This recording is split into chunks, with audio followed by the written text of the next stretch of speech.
अस्सलामुअलैकुम जी, आप देख रहे हैं सिटी 11 न्यूज़ पाकिस्तान HD। खबर शामिल करेंगे हमारे ब्यूरो चीफ नादिर खान की रिपोर्ट के मुताबिक। इस्लामाबाद पीपल पार्टीज के रहनुमा और साबिक वज़ीर आज़म यूसुफ रज़ा गिलानी सीनियट में अपोजिशन लीडर बन गए।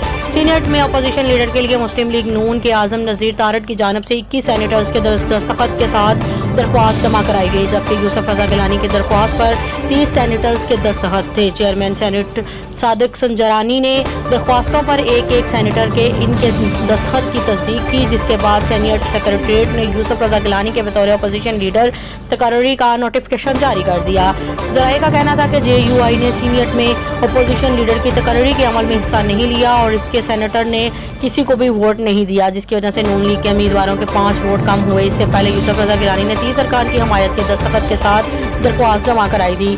ज़राए के मुताबिक 2 आज़ाद मेंबरान सीनियट सेनेटर हदायतुल्लाह और सीनियर हलालुर रहमान ने यूसुफ रज़ा गिलानी की हमायत पर दस्तखत किए थे। मज़ीद खबरों के लिए देखते रहें सिटी 11 न्यूज़ पाकिस्तान HD।